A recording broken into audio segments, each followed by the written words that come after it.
ये जेके पांडे सर का रिकॉर्ड करने के लिए कितना मेहनत होता है। रिकॉर्डिंग नहीं दिख रहे ड्राइविंग में और जो होता है helping hand RD day. Okay sir. हाँ सर, सबसे पहले फर्स्ट वर्ल्ड वार के बाद में चूंकि IQ EQ वगैरह की बातें जो हम लोग सुनते हैं, ये फर्स्ट वर्ल्ड वार के बाद ये सारा चीज़ बहुत ज़्यादा तौर पर हम लोगों में आया और इस पर रिसर्च सबसे ज़्यादा हुआ है। तो ये माना गया, अभी तक दुनिया के साइंटिस्ट इस चीज़ पर एग्री हो चुके कि 4 ईयर में जितना 80% हम लोग लर्न कर चुके होते हैं। वातावरण, एटमॉस्फेयर, घर का ये सारा चीज़ से इतना चीज़ें बच्चे को लर्निंग रफ्तार जिसको कहते हैं, जो लर्निंग का जो स्पीड होता है, जैसे हम लोग इस पर डाउनलोड करते हैं, बच्चे का उसी समय सबसे ज़्यादा होता है। इसके बाद में हम लोग रिपीटेशन करते हैं। हम लोग सोच सकते हैं, हम लोग अपने आप को ऐसे चेक नहीं कर सकते हैं, लेकिन आगे कुछ वीडियो दिखाने का हो सकता है, कोशिश करेंगे। 24 घंटा में 1 महीना का हम लोग प्लानिंग कर सकते हैं, देख सकते हैं कि हम लोग क्या करते हैं। कहा जाता है ना, सुबह होती है, शाम होती है, उम्र यूं ही तमाम होती है। कुछ भी नया चीज हम लोग फिर इसके बाद में कुछ भी नया चीज नहीं कर रहे होते है ना। यानी कि हम लोग कोई नया चीज क्रिएशन जो भी होता है वो 8 ईयर तक मैक्सिमम होता है। तो 8 ईयर ह्यूमन बीइंग का जो होता है और प्रोसेस है उस डाउनलोडिंग को, नया क्रिएशन को डेवलप करने के लिए, उसी को हम लोग बोला जाता है क्रिएटिव थिंकिंग उसी को कहा जाता है। हमको भी पहले कुछ नहीं ये था, लेकिन कुछ धीरे धीरे इसको देखें तो क्रिएटिव थिंकिंग हमको भी मीनिंग नहीं था, समझ में नहीं आता था ये होता क्या है क्रिएटिव थिंकिंग। कभी कभी कुछ पेंटिंग वगैरह करने का कोशिश किए, सोचे कि हम नया चीज़ क्रिएट कर लेंगे, तो समथिंग न्यू उसमें। तो क्रिएटिव थिंकिंग रियली एक बहुत डीप और मीनिंगफुल थिंग्स होता है। जो छोटा बच्चा होता है वो इतना क्रिएटर होता है और हर छोटे बच्चे में ऐसा माना गया है। इसलिए ये जो 5-6 जो थिंकर्स एंड पायनियर्स का नाम जो लिए हैं हम लोग, इन लोगों की बातों को बहुत ज़्यादा अहमियत हाल फिलहाल में आफ्टर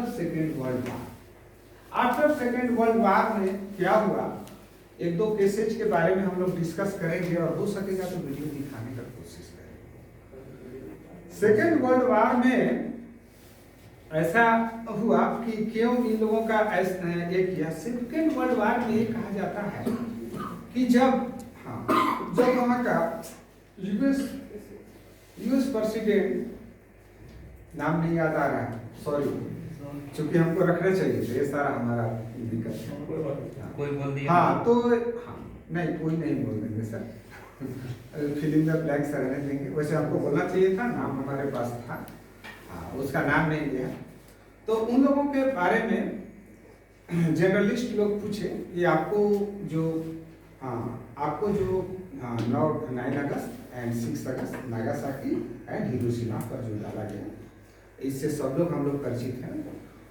बोला गया कि आपको एक बार भी इस बारे में नहीं दिमाग में आया कि हम एक बम डालेंगे और इतने लोग हमारे ऐसा हो जाएंगे, और इसको तो आप डाल दिए, लेकिन इसके बाद में जो रेडिएशन होगा, आफ्टर दैट जो रिएक्शन होगा, उसके बारे में एक बार भी ये नहीं किए। और इतना बात जान लीजिए कि वो जो वार था वो 6 डे के बाद में अपने आप ऑटोमेटिकली एंड करने जा रहा था। अधिक से अधिक होता तो 6 डे मोर, और 6 डे में मात्र 2000 से 3000 लोग बस डैमेज होते। लेकिन उस इतना इनपुट को जानते हुए भी, यहाँ तक कि फिर उसको भी बैठाया गया था जिसने वो डाला था, दोनों को बोला कि तुम रेडी क्यों हो। इसके बाद से वहां पर एक आंदोलन चला, नो वार। इसीलिए हम लोग जो देखते हैं इतना ज्यादा हर जगह पर कि वेस्ट कंट्रीज जो है या नाटो कंट्रीज जो है इतना ज्यादा नो वार के लिए करते हैं। ठीक है, इनसाइड से वो लोग करते हैं, बट वहाँ का जितना भी वो छोटा छोटा ग्रुप है जो आंदोलन करने वाले ये सारे हैं, वो नो वार के लिए हमेशा अपील करते रहते हैं, आंदोलन करते रहते हैं। तो सर तो ये 3 to 8 एज को बहुत ज्यादा इम्पोर्टेंस दिया गया है और इस पर आगे वर्क किया जाएगा कि 3 to 8 एज को थोड़ा बहुत भी रिवाइव कैसे किया जा सके, या किसी भी ओल्ड एज में, किसी भी एज में आदमी जाए तो उस एज को, उस समय का फीलिंग को किस तरह से लाया जा सके, ये एक मीनिंग है इसका। And next is the, it means what is the NCF. The second line foundational stage, इसीलिए इसको फाउंडेशनल स्टेज भी कहा गया है, refers to children in the age group of 3 to 8, यानी सबसे ज्यादा इस पर काम होगा, बड़े लोगों पर कम ध्यान दिया जाएगा, पहले से रेडी रहिए, ठीक है। They cross the entire range of the diverse institutions in India. Next is here 4 sections. NCF having the 4 sections. NCF has divided in 4 sections. First is the National Curriculum Framework of School Education. Second is Early Childhood and Care. Childhood and Care. ये childhood, हाँ, इन लोगों को कहना है। और इस तरह का बहुत सारा प्रयोग भी हो चुका है कि घर में न रख करके बच्चे को कहीं एक एजुकेशन सेंटर में फुल टाइम के लिए रखना। मिस्टर अरविंद, हाँ, अरविंदो इसके विटनेस हैं हम लोगों के सामने। अरविंदो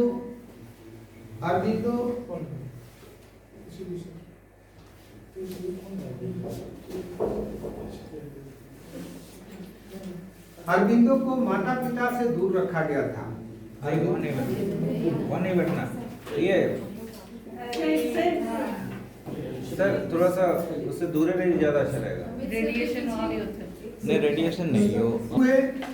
पॉपुलर पीटीसी 10 नेम्स को जो कि इस रिसर्च में शामिल थे उन लोगों को दिया गया है, ये साइकोलॉजिस्ट हैं, इनके आधार पर।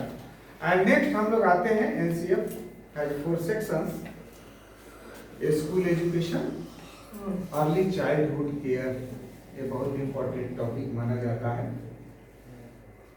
Early childhood care and education, early childhood को बहुत ज्यादा, क्योंकि 3 to 8 एज इसी में आ जाता है। और इन लोगों को मानना है कि शायद हम लोग उस तरह का जो कुछ हम लोगों के सामने स्टार्स जो कहलाते हैं वो सामने दिख रहे हैं, उनका बैकग्राउंड की वजह से उन लोग ऐसे हैं। किसी न किसी कारणवश एक्सीडेंटली उन लोगों को ऐसा बैकग्राउंड मिल गया जिसकी वजह से आज हम लोग को जे कृष्णमूर्ति, अरविंदो ईटीसी मिल रहे हैं, या उन पर हम लोग टॉकिंग कर रहे हैं। तो हो सकता है कि अगर उस तरह का एनवायरनमेंट हम लोग खुद से ये करें ना, तो उस तरह का और हम लोगों को देखने को मिल सकता है। तो ये सारी चीजों को ध्यान में रखते हुए एनसीएफ 2020 को रखा गया है।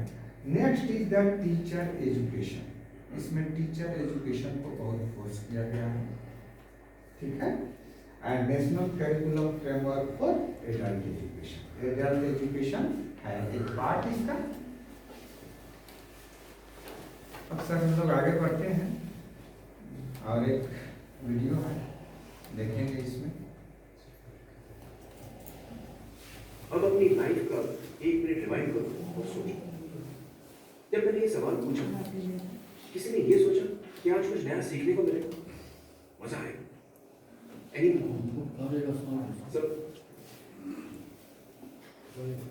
नहीं, सब रेस में लगे। ऐसे पढ़ के फर्स्ट आ गए तो क्या फायदा? आप लोगों की नॉलेज बढ़ेगी नहीं, सिर्फ प्रेशर बढ़ेगा। अरे चाबुक के डर से तो सर्कस का शेर भी उछल के कुर्सी पर बैठना सीख जाता है, लेकिन ऐसे शेर को हम वेल ट्रेन्ड कहते हैं, वेल एजुकेटेड नहीं। 1968 में आई थी इंडिया की पहली education policy Indira Gandhi government में, और 1986 में आई थी इंडिया की दूसरी education policy Rajiv Gandhi government में, जिसे 1992 में पीवी नरसिम्हा राव की गवर्नमेंट ने मॉडिफाई किया था। और अब 34 साल बाद आई है इंडिया की new education policy, and I am so happy about it, because on paper ये पॉलिसी एकदम परफेक्ट है। खैर इम्प्लीमेंटेशन का तो ओनली टाइम है। हे एवरीबॉडी, मैं हूं प्रिया और आप देख रहे हैं फिनोलॉजी लीडर। आज की इस वीडियो में हम न्यू एजुकेशन पॉलिसी को एनालाइज करेंगे। देखिए, इंडिया में एजुकेशन की पर्सपेक्टिव में लास्ट ग्राउंड ब्रेकिंग चीज जो हुई थी वो थी राइट टू एजुकेशन। कॉन्स्टिट्यूशन में इंसर्ट किया गया था आर्टिकल 21A, जिससे 6 से 14 साल के बच्चों को free and compulsory education provide की गई थी। 6 से 14 साल के बच्चे, ये एज ग्रुप याद रखिएगा क्योंकि नेशनल एजुकेशन पॉलिसी के लिए ये एज ग्रुप इंपॉर्टेंट है। और इंडिया में कौन सा टॉपिक कितना इंपॉर्टेंट है ये हमें इलेक्शन मैनिफेस्टो से पता चलता है। रिजर्वेशन, कोटा, एफडीआई, डिफेंस, इन सारी चीजों की बातें मैनिफेस्टो में की जाती है, पर एजुकेशन की बातें, क्योंकि वोट बैंक पॉलिटिक्स के लिए एजुकेशन इतना भारी टॉपिक नहीं है। पर ये जो न्यू एजुकेशन पॉलिसी 2020 आई है, इसके पीछे कोई श्योर सर्टेननेस ऑफ द मूव नहीं है। चलिए चलते हैं 2014 में। 2014 में बीजेपी की इलेक्शन मैनिफेस्टो में थी ये न्यू एजुकेशन पॉलिसी। 2015 में जब स्मृति ईरानी एचआरडी मिनिस्टर थी, तब एक कमेटी बनाई गई जिसके चेयरमैन थे मिस्टर TSR सुब्रमण्यम। इस कमेटी ने अपनी रिपोर्ट सबमिट की 7 मई 2016 को। इस कमेटी का मेन ऑब्जेक्टिव था to improve the quality of education, credibility of education और इम्प्लीमेंटेशन में जो भी गैप्स है उन्हें एड्रेस करना। अक्टूबर 2016 में मिनिस्ट्री ने इस ड्राफ्ट पॉलिसी को रिलीज करके इस पर सजेशंस मंगाए, पर इन रिकमेंडेशंस का कुछ हो ना सका। इसके बाद फॉर्मर इसरो चीफ डॉक्टर के कस्तूरी रंगन की चेयरमैनशिप में एक और कमेटी बनाई गई जिसमें 9 मेंबर्स थे। इस कमेटी ने 2019 में नेशनल एजुकेशन पॉलिसी का ड्राफ्ट बनाया जो फाइनली पास हुई एज न्यू एजुकेशन पॉलिसी 2020। तो अगर इस पूरी एजुकेशन पॉलिसी की 3 सबसे इंपॉर्टेंट चेंजेस की बात करें तो पहला, एचआरडी मिनिस्ट्री का नाम चेंज करके मिनिस्ट्री ऑफ एजुकेशन कर दिया गया है। दूसरा, गवर्नमेंट ने ये प्रपोज किया है कि वो एजुकेशन में अपना जीडीपी इन्वेस्टमेंट 1.6% से इंक्रीज करके एटलीस्ट 6% करेंगे। और तीसरा, ग्रॉस एनरोलमेंट रेशियो पे फोकस किया गया है और ये कहा गया है कि 2035 तक इसे 50% तक इंक्रीज करेंगे। देखिए, ये नंबर तभी अचीवेबल है जब एग्जिस्टिंग अप्रोच में एक डायनेमिक चेंज इंट्रोड्यूस किया जाए। तो एक होलिस्टिक अप्रोच से इस पॉलिसी को बनाया गया है जिसमें एकेडमिक, वोकेशनल और एक्स्ट्रा करिकुलर एक्टिविटीज को इक्वल फुटिंग दी गई है और पूरा फोकस ये किया गया है कि बच्चों को जिस एरिया में इंटरेस्ट है उस एरिया में वो अपना स्किल डेवलप कर सके और स्कूल कॉलेज से निकलते साथ वो रियल वर्ल्ड में तैयार रहे। तो चलिए जल्दी से इस न्यू एजुकेशन पॉलिसी को एनालाइज करते हैं। तो पहली स्लाइड में हम ये जानेंगे कि स्कूल एजुकेशन के पैटर्न में क्या चेंज किए गए। सबसे इम्पोर्टेंट चेंज है कि 10+2 का जो हमारा एग्जिस्टिंग स्ट्रक्चर है उसे 5+3+3+4 के स्ट्रक्चर में ब्रेक डाउन करना है। तो ये जो नया पैटर्न है ये करस्पॉन्ड करता है 3 से 8 साल को, 8 से 11 साल को, 11 से 14 साल को और 14 से 18 साल को। देखिए, इस मूव से प्ले स्कूल्स वाला जो पीरियड है इसे भी फॉर्मल एजुकेशन माना जाएगा। ऐसा करने से 3 से 6 साल के बच्चे भी स्कूल करिकुलम में शामिल होंगे, जैसा कि ग्लोबली किया जाता है, क्योंकि इस ग्रुप के बच्चों का मेंटल फैकल्टीज का डेवलपमेंट बहुत इंपॉर्टेंट होता है। इसके बाद 6th स्टैंडर्ड से बच्चों को कोडिंग सिखाई जाएगी। ये प्रैक्टिस चाइना में बहुत टाइम से की जा रही है और अब हम उनके डेवलपमेंट के लेवल को देख ही सकते हैं। इसके साथ ही 6th स्टैंडर्ड तक मदर टंग में सीखने का ऑप्शन अवेलेबल रहेगा। अर्ली फेज ऑफ एजुकेशन में लोकल लैंग्वेज अडॉप्ट करने के लिए यूरोप का एग्जाम्पल दिया गया है, जहाँ मदर टंग के कारण बच्चों को चीजें समझने में एक एडवांटेज मिलता है। और बहुत अच्छी बात यह है कि 360 डिग्री होलिस्टिक प्रोग्रेस कार्ड बनाई जाएगी जिसमें बच्चों की प्रैक्टिकल, एकेडमिक, करिकुलर, को करिकुलर सबको इक्वल फुटिंग दी जाएगी। असंभव किंतु सत्य। अब ये देखते हैं कि हायर सेकेंडरी एजुकेशन में क्या चेंजेस की गए। तो इस एरिया में एजुकेशन पॉलिसी ने मल्टी डिसिप्लिनरी अप्रोच अपनाई है। होलिस्टिक अंडर ग्रेजुएट प्रोग्राम्स होंगे जिसमें फ्लेक्सिबल करिकुलम होगा, वोकेशनल सब्जेक्ट्स होंगे और इंटरडिसिप्लिनरी कॉम्बिनेशन ऑफ सब्जेक्ट्स भी अलाउड होंगे। इसका मतलब ये कि साइंस, कॉमर्स और ह्यूमैनिटी स्ट्रीम्स का जो स्ट्रिक्ट डिवीजन हुआ करता था वो अब नहीं होगा। हायर एजुकेशन में स्टूडेंट्स खुद अपने कॉम्बिनेशन ऑफ सब्जेक्ट्स बना पाएंगे। लैंग्वेज में क्या चेंजेस लाए गए हैं कि संस्कृत को हर लेवल ऑफ एजुकेशन में ऑफर किया जाएगा। Other classical languages and literature को भी एज ऑप्शन अवेलेबल रखेंगे और उन स्टूडेंट्स के लिए जिसमें क्रिएटिव टाइप के होते हैं, आउट ऑफ द बॉक्स करना चाहते हैं, उनके लिए लाया गया है एकेडमिक बैंक ऑफ क्रेडिट्स, जिसे यूज करके बच्चे 1 साल का सबैटिकल ले पाएंगे और वापस आने पर जहाँ से छोड़ा था वहीं से फिर से अपना कोर्स कंटिन्यू कर सकेंगे। अंडर ग्रेजुएट और पोस्ट ग्रेजुएट प्रोग्राम्स को फ्लेक्सिबल बनाया गया है multiple exit and entry options के साथ, और इसी के साथ एमफिल को डिसकंटिन्यू कर दिया है। मल्टीडिसिप्लिनरी एजुकेशन को बढ़ावा देने के लिए IITs एंड IIMs के लेवल पर multidisciplinary education and research universities MERU बनाए जाएंगे, और हायर एजुकेशन में रिसर्च कल्चर को फॉस्टर करने के लिए the national research foundation and apex body setup करेंगे। इसी के साथ हायर एजुकेशन इसे हायर एजुकेशन के लिए एक डेडिकेटेड सोल बॉडी जैसे सेटअप किया जाएगा। बस इसमें और लीगल एजुकेशन को इंस्टीट्यूट किया गया है। अब देखते हैं टीचर्स के लिए क्या क्या चेंजेस लाए गए। तो इतने सारे चेंजेस के चलते टीचर्स एजुकेशन के फ्रेमवर्क में भी चेंजेस रिक्वायर्ड। तो NCERT से कंसल्ट करके एक new and comprehensive national curriculum framework for teacher education NCFTE 2021 बनाई गई, और 2030 तक टीचिंग के लिए मिनिमम डिग्री क्वालिफिकेशन रहेगी 4 ईयर इंटीग्रेटेड BEd डिग्री। देखिए, नेशनल एजुकेशन पॉलिसी का पूरा ऑब्जेक्टिव है एजुकेशन के स्टैंडर्ड्स को इंक्रीज करना, global standards of education achieve करना, जिससे हर बच्चे के पास स्कूल से निकलते साथ कुछ strong practical skills available. Board exam के स्ट्रक्चर में भी चेंजेस लाए जाएंगे। स्टूडेंट्स के कोर को, एप्लीकेशन स्किल्स को और कितनी नॉलेज अचीव की गई इसे टेस्ट करेंगे। इसके साथ ही गवर्नमेंट और प्राइवेट एजुकेशन में जितने भी गैप्स हैं कम किया जाएगा। तो ये थी हमारी new education policy 2020 and I am very happy about it. आपको ये पॉलिसी कैसी लगी? Do let me know in the comment section. ऐसे और रीसेंट अपडेट्स के लिए आप मुझे मेरे इंस्टाग्राम पेज पर या मेरे ब्लॉग्स को फॉलो कर सकते हैं। उम्मीद करती हूँ कि आज की वीडियो आपको पसंद आई हो। That's it for now, see you in the next class, bye bye. और यशपाल का भी एक चीज, हाँ, इंडिया के बहुत ही प्रसिद्ध साइंटिस्ट थे प्रोफेसर यशपाल। उनका प्रोग्राम भी पहले आता था जिसको कि हम लोग देख चुके होंगे, सभी लोग उनसे वाकिफ होंगे। तो ये प्रोफेसर यशपाल का इसमें कॉन्सेप्ट है और इसके रह चुके हैं। नेक्स्ट हम लोग आते हैं थोड़ा सा कुए एंड पबलर पर, जिसमें इस पर बहुत ज्यादा भाषा के ऊपर रिसर्च इन लोगों ने कर चुके हैं।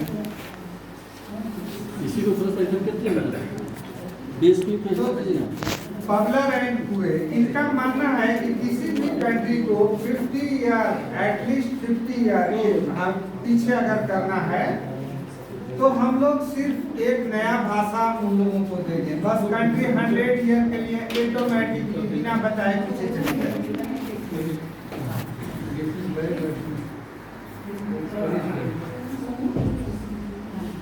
तो NCF 2020 में जो हमारे पायनियर्स एंड थिंकर्स हैं वो सामने हैं। सावित्रीबाई एंड ज्योतिबा फुले, श्री अरबिंदो, रविंद्रनाथ टैगोर, स्वामी विवेकानंद, महात्मा गांधी, जय कृष्णामूर्ति और भी हैं, लेकिन इतने को रखा गया है। ओके, आगे बढ़े। कुए, पबलर, किसी का नाम यहाँ नहीं लिया गया है, लेकिन इन लोगों का जो रिसर्च है वो बहुत वैल्यूएबल रिसर्च है सर। और डे टू डे हम लोग इसको फेस करते हैं। जैसे रसिया को अभी हिंदी पढ़ाया जाए तो सारा मिसाइल उनका चला जाएगा। हाँ, next part, purpose of NCF 2020। The NCF aims to ensure that education is holistic and comprehensive. See the sentence again. The NCF aims to ensure that education is holistic and comprehensive. That children's right to quality education and respected, and that the educational system is flexible and adaptable to the changing need of society. This is the purpose of NCF. The structure of NCF is the National Curriculum Framework. NCF is an important part of Indian education. It sets out the objective, strategies and expected outcome of the school education in India. The NCF 2020 is the most recent version released by the Ministry of Education in December 2020. The 5 key themes: inclusion, equality, learning process and assessment must be considered. These 5 themes guide the development of education policies and program at the school. The documents outline how different stakeholders can work together to ensure equitable access to quality education for all children in India. So हमको लगता है stake holder हम लोग जानते हैं, student, teacher, parent, ये school ना, ये सारा मिल करके हम लोग स्टेक होल्डर. ओके, की features of the framework.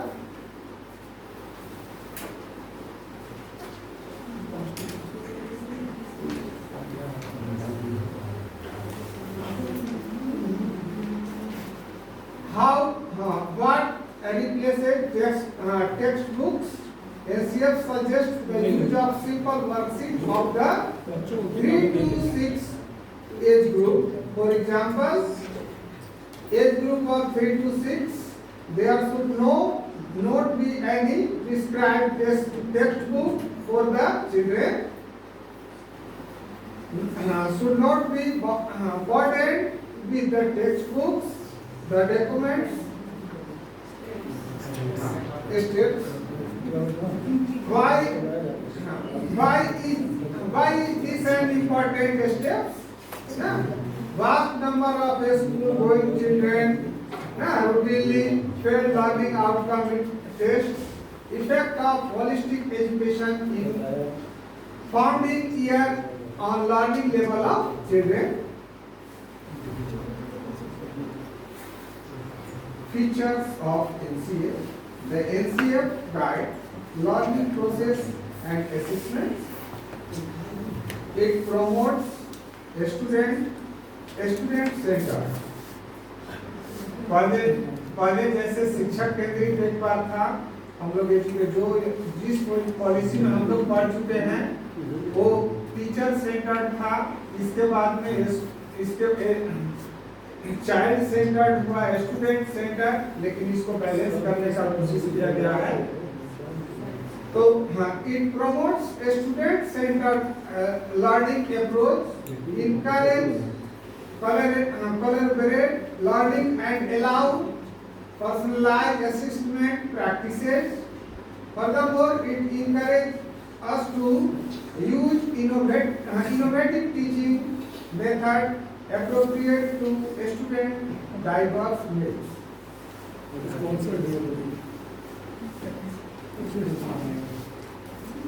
Implementation of 2020. The implementation of 2020 NCF will be carried out at multiple levels. At the school level, first of all, it seeks to create a learning environment that encourages exploration and critical thinking. It also sets out clear circular objectives that should be taught in each grade level. In addition, NCF guides teaching learning material, teacher training and evaluation, and inclusion of relevant topics such as the environment, education and gender equality. Environment education, it is very important. Things is here, it is underlined here. Environment education अभी के समय में बहुत ही important things है. ठीक है ना? इस बात को environment का इफेक्ट हम लोग अभी भी जान चुके हैं. तो इसमें एक अलग से रखा गया है environment education को.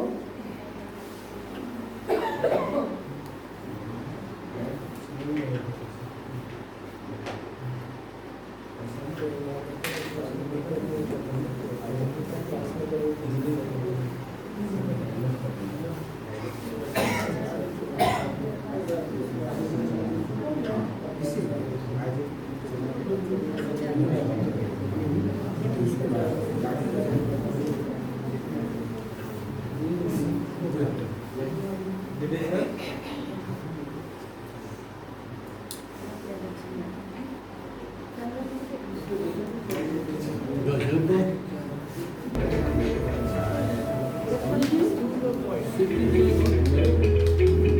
viewers, this topic नहीं बंद होगा, नहीं बंद होगा। देखिए हमारा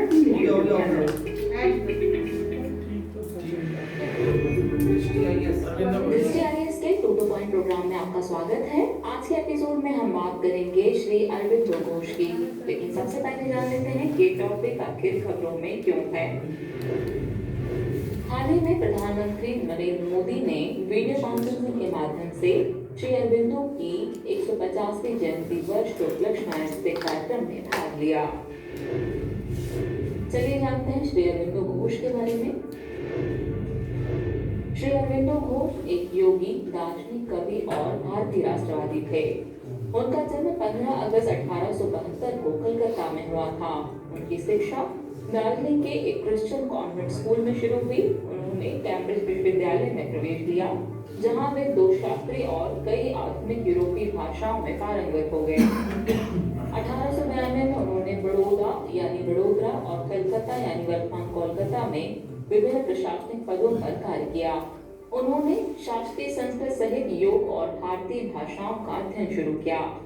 उनके साहित्यिक कार्यों की बात करें तो इसमें शामिल है वंदे मातरम नामक एक अंग्रेजी अखबार, basis of yoga, Bhagavad Gita and its message, the future evolution of man, rebirth and karma, Savitri a legend and a symbol और आवर ऑफ गॉड। 5 दिसंबर 1950 को पौंडीचेरी में उनका निधन हो गया। चलिए जानते हैं श्री अरविंदो घोष की भारतीय क्रांतिकारी आंदोलन में क्या भूमिका थी।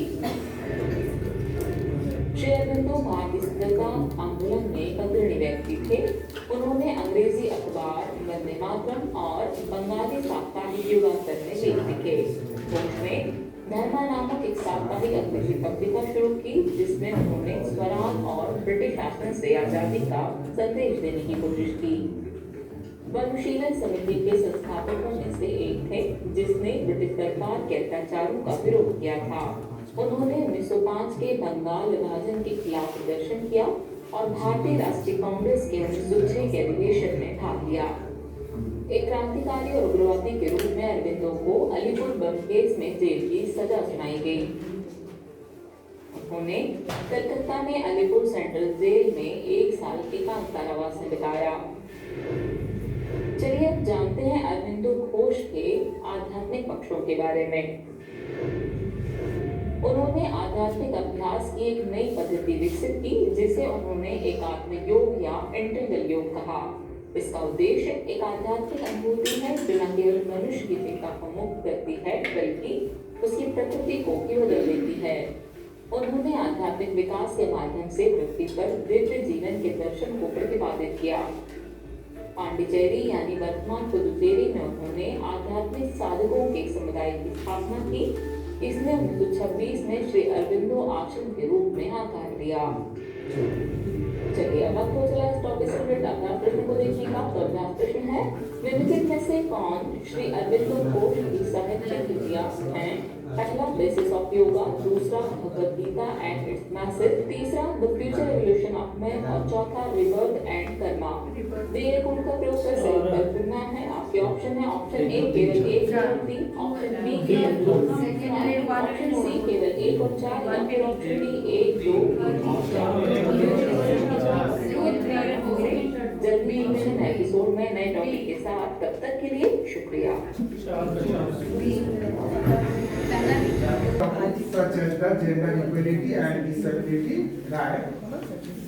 The NCF encourage collaboration between the teacher, parent and community to create a more positive learning environment. जैसा कि इसका पहले से क्लियर था इसमें, the NCF provide much need up to date to Indian education can help ensure that a student receive an equitable education.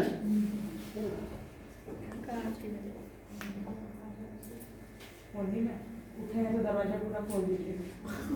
दरवाजा पूरा खोल डोर खोल दीजिए पूरा पूरा बंद कर दीजिए। कंक्लूजन से काट खोले। ठीक है आ रहा है। तो चिड़िया घर से भाग के आई थी, बुलाना पड़ता सर ऑक्सीजन यही ले ले रहे। अच्छा आपको सबसे प्रॉब्लम जो आगे बटन से बीच बटन देख रहे क्या बोल रहे ये सब डे मांगा के बैठे हुए बोलिए अच्छा वाला डे बनाए। अच्छा लगे क्या है ओके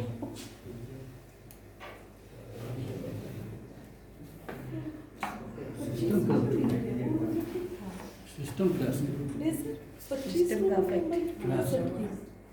25 परवीन सकती है उसी में कर देना। हाँ उसमें कीजिए। चार वीडियो दिखा दीजिए ना बस। हाँ बोले। हाँ रुकिए स्टार्ट होने चाहिए पॉज करें।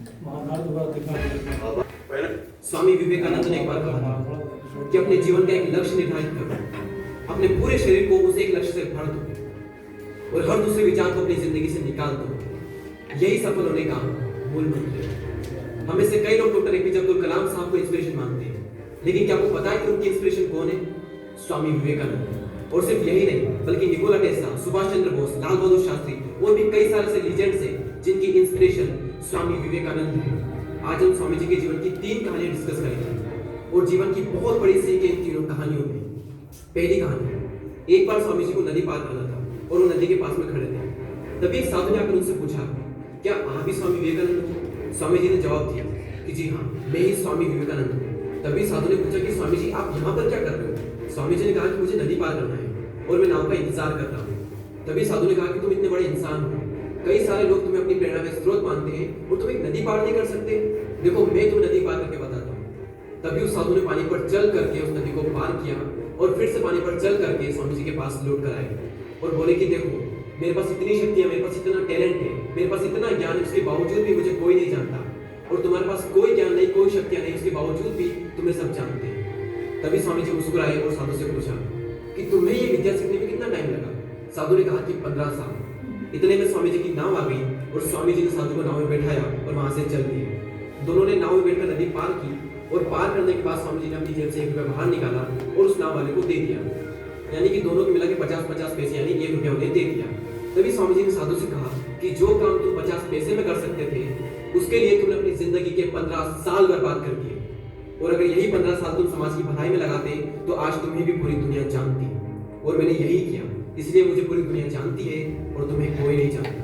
और स्वामी जी ने साधु से कहा कि तुम्हारी तरह कई सारे लोग ऐसी चीजों में अपने दिन, हफ्ते, महीने, साल लगा देते हैं जिनका उनकी जिंदगी में कोई मतलब नहीं निकलता।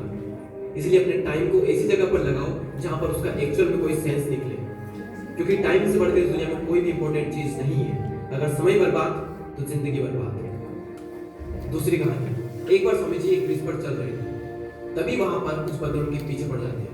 कोई बंदर उन पर लपक रहा, कोई उनका प्रसाद छीनने की कोशिश कर रहा और स्वामी जी उन बंदरों से पीछे छुड़ाने के लिए वहां से भागने लगे। स्वामी जी भागे जा रहे थे और बंदर भी उनके पीछे पीछे भागने लगे। तभी एक आदमी ने स्वामी जी से कहा कि तुम डरो मत, इनका सामना करो, तुम जितना ज्यादा इनसे डरोगे ये तुम्हें उतना ही ज्यादा डराएंगे। तभी स्वामी जी पीछे मुड़ते हैं और आंखें निकाल कर उन बंदरों पर जोर से चीखते हैं और तभी सारे बंदर वहां से दुम दबाकर भाग जाते हैं। और उन्हीं बंदरों की तरह होते हैं हमारे नेगेटिव थॉट्स जिनसे हम डरते हैं और जितना ज्यादा हम उनसे डरेंगे ये हमें उतना ही ज्यादा डराएंगे। इसलिए नेगेटिव थॉट्स और डर से डरो मत, बल्कि उनका सामना करो। इनसे तुम जितना ज्यादा डरोगे ये तुम्हें उतना ही ज्यादा डराएंगे और अगर तुम इनका सामना करते हो तो नेगेटिव थॉट्स और डर भी एक दिन तुमसे डर जाएगा। तीसरी कहानी को सुनाने से पहले मैं आपको कुकू एफएम के बारे में बताना चाहूंगा। अब कई सारे लोग इस पार्ट में Educational standard of elementary and secondary school designed to guide India's teaching and learning process. एक सेट है हम लोगों का एजुकेशनल स्टैंडर्ड का elementary and secondary level school. Second, NCF 2020 is the most recent framework. ये हम लोग जान रहे हैं, ये रिसेंट फ्रेमवर्क है। that seeks to promote an inclusive, meaningful, and a student-centered approach to education. This includes promoting experiential and inquiry-based learning, equity, inclusion, and critical thinking. And last, NCF 2020 provides teacher, parents, and administrations with the much needed guidance on curriculum development and implementation.